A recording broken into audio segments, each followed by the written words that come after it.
എംപിയുടെ അഭാവം ശ്രദ്ധിച്ചിരുന്നു ഇന്നലെ യാത്രയിൽ? കണ്ണൂർ എംപിയുടെ അദ്ദേഹത്തിന് വേറെ പേഴ്സണൽ കാര്യമുള്ളതുകൊണ്ട് പോയതില്ല. അദ്ദേഹം ഞാൻ കാസർഗോഡ് നിങ്ങൾ എല്ലാത്തിനും ഇങ്ങനെ പോകാതെ എന്തോ ഒരു കാര്യമാണ് നിങ്ങൾ ചെയ്യുന്നത്. കോൺഗ്രസ് പാർട്ടി ആയതുകൊണ്ട് ഒന്നും പറയാം കടക്ക് പുറത്തൊന്നും പറയില്ല എന്നുള്ളതുകൊണ്ടാണോ? അങ്ങനെയാണോ? അദ്ദേഹം നിങ്ങൾ വല്ലതും പറഞ്ഞോ? അദ്ദേഹം പറഞ്ഞോ? അദ്ദേഹത്തിന് ഒരു പരാതിയില്ല. നിങ്ങൾ അദ്ദേഹത്തിനുള്ള പരാതി ഉണ്ട് എന്നൊക്കെ നിങ്ങൾ ചിത്രീകരിക്കുന്നത് എന്ത് കാര്യമാണ്?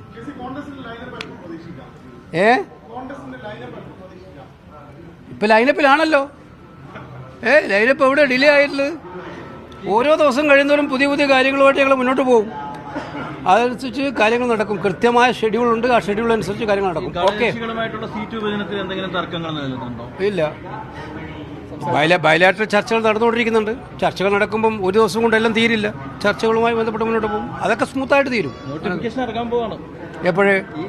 ഫെബ്രുവരി ലാസ്റ്റ് തുടങ്ങിയിട്ടുണ്ട് തെരഞ്ഞെടുപ്പ് കമ്മീഷൻ. അയ്യോ, ഏറ്റവും ആദ്യം പ്രഖ്യാപനം കോൺഗ്രസിന്റെ തന്നെ പ്രതീക്ഷിക്കാവോ? അപ്പോൾ തെരഞ്ഞെടുപ്പ് കമ്മീഷൻ എന്ന് പറഞ്ഞാൽ നിങ്ങൾക്ക് അറിയാം ഇപ്പോൾ അല്ല. അപ്പോൾ ഞങ്ങൾ പറഞ്ഞതൊക്കെ ശരിയാണ്. ഈ തീയതിയൊക്കെ നിങ്ങളോട് പറഞ്ഞിട്ടുണ്ട് തെരഞ്ഞെടുപ്പ് കമ്മീഷൻ. ഇപ്പം തെരഞ്ഞെടുപ്പ് കമ്മീഷൻ എന്ന് പറഞ്ഞാൽ അങ്ങനെയാണ്. നിങ്ങളാരും ചർച്ച ചെയ്യാത്തൊരു കാര്യമാണ് ഇന്ത്യ അമേരിക്ക കരാർ. നിങ്ങൾ മനസ്സിലാക്കേണ്ട കാര്യം, നമ്മുടെ കാർഷിക ഉൽപ്പന്നങ്ങളടക്കം വൻപിച്ച ഭീഷണി നേരിടാൻ വേണ്ടി പോവാണ്. ഇന്നിപ്പോൾ അതിൻ്റെ വിശദാംശങ്ങൾ പൂർണ്ണമായിട്ട് ആർക്കും അറിയില്ല ഇപ്പോഴും. പക്ഷേ കുറേ ആ കാര്യങ്ങൾ ഇന്ന് പുറത്തു വന്നിട്ടുണ്ട്.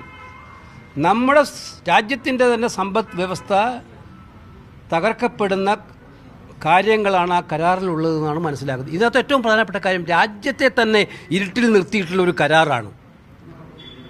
അമേരിക്കൻ പ്രസിഡന്റാണ് പ്രഖ്യാപിക്കുന്നത് അമേരിക്കയിലെ കാർഷികോൽപ്പന്നങ്ങൾക്ക് വൻപിച്ച നേട്ടമുണ്ടാകാൻ വേണ്ടി പോകുന്ന കരാറാണ് ഇന്ത്യയും ഒപ്പിട്ടത്. എന്ന് പറഞ്ഞാൽ കാർഷികോൽപ്പന്നങ്ങൾ, പഴം, പച്ചക്കറികൾ ഇതെല്ലാം ഇങ്ങോട്ട് ഇറക്കുമതി ചെയ്യാണ് സീറോ ടാക്സിൽ എന്നാണ് കേൾക്കുന്ന കേൾവി. പാർലമെൻറ്റിനെ പോലും ഇരുട്ട് നിർത്തിയിരിക്കുകയാണ്. പാർലമെൻറ്റിൽ ചർച്ച ചെയ്യേണ്ട ഈ കാര്യങ്ങൾ ഇന്ത്യക്കയിലെ ജനങ്ങളോട് ചർച്ച ചെയ്യണ്ടേ? എല്ലാ കാലത്തും വാണിജ്യ കരാറുകൾ എന്ന് പറഞ്ഞാൽ രണ്ട് രാജ്യങ്ങൾ തമ്മിൽ വാണിജ്യ കരാർ എന്ന് പറഞ്ഞാൽ സെക്രട്ടറിമാർ പോവും. വാണിജ്യ സെക്രട്ടറി ആയാലും വിദേശകാര്യ സെക്രട്ടറിമാരും നേരത്തെ പോവും. അവർ ഗൃഹപാഠം നടത്തി മാസങ്ങളെടുത്ത് കരാറിന് വേണ്ടിയുള്ള ചർച്ചകൾ തയ്യാറാക്കും. അവസാനം മന്ത്രിമാരുടെ സാന്നിധ്യത്തിൽ ആ കരാർ ഒപ്പിടും. ഇതാണ് കാണാൻ, അല്ലെ ഉദ്യോഗസ്ഥന്മാർ കരാർ ഒപ്പിടും. ഇതൊരു ദിവസം രാത്രി നമ്മുടെ പ്രധാനമന്ത്രി അമേരിക്കൻ പ്രസിഡന്റിനെ വിളിക്കുന്നു. അമേരിക്കൻ പ്രസിഡന്റ് പറഞ്ഞു ഇതാണ് കരാർ. പ്രധാനമന്ത്രി സമ്മതിച്ചു പറഞ്ഞു. അമേരിക്കൻ പ്രസിഡന്റ് ട്വീറ്റ് ചെയ്യുന്നു റഷ്യയിൽ നിന്ന് ഓയിൽ വാങ്ങാൻ പാടില്ല എന്ന് പറഞ്ഞിട്ടുണ്ട്. അമേരിക്കയാണ് തീരുമാനിക്കേണ്ടത് ഇന്ത്യ എവിടുന്ന് ഓയിൽ വാങ്ങണമെന്ന്. അമേരിക്കൻ പ്രസിഡന്റ് പറഞ്ഞിട്ടുണ്ട് അവരുടെ ഉൽപ്പന്നങ്ങൾക്ക് ടാക്സ് 0 പാടുള്ളൂ. അത് കഴിഞ്ഞ് ഞങ്ങൾ കാണുന്നുണ്ട് ഇന്ത്യൻ പ്രധാനമന്ത്രി അമേരിക്കൻ പ്രസിഡന്റ് നന്ദി പറയുന്നതായിട്ടാണ് കാണുന്നത്. ഇതിപ്പോൾ ഇന്ന് കരാറിൻ്റെ കുറേ വിശദാംശങ്ങളും വന്നിട്ടുണ്ട്. ഇപ്പോൾ നമ്മുടെ സംസ്ഥാനത്തെ പോലും ഗുരുതരമായി ബാധിക്കുന്ന, കാർഷിക മേഖലയെ ഗുരുതരമായി ബാധിക്കുന്ന, കൃഷിക്കാരെ ബാധിക്കുന്ന ഗൗരവതരമായ കാര്യങ്ങളുള്ള കരാറാണ് ഇത്. ജനങ്ങളെ അറിയിപ്പിക്കണം എന്ന് പറഞ്ഞാൽ അത് പൂർണ്ണമായും അറിയിപ്പിക്കാൻ തയ്യാറ്. ആരെ സഹായിക്കാനാണ് ഇവർ ചെയ്യുന്നത്? ട്രംപിൻ്റെ മുന്നിൽ കവാത്ത് മറക്കുന്ന ഒരു പ്രധാനമന്ത്രിയായിട്ട് ഇന്ത്യയുടെ പ്രധാനമന്ത്രി മാറുകയാണ്. ഈ നാടിൻ്റെ താല്പര്യങ്ങൾ സംരക്ഷിക്കുന്നതിന് വേണ്ടി ഒരക്ഷരം മുന്നോട്ട് വരുന്നില്ല. അപ്പോൾ ഇതിന് ശക്തമായിട്ട് ഞങ്ങൾ എതിർക്കുകയാണ്, ചെറുത്തു തോൽപ്പിക്കുകയാണ്. പാർലമെൻറ്റ് സമ്മേളനം നടന്നുകൊണ്ടിരിക്കുകയാണ്. ബജറ്റ് സമ്മേളനം നാളെ ആരംഭിക്കേണ്ടതാണ്.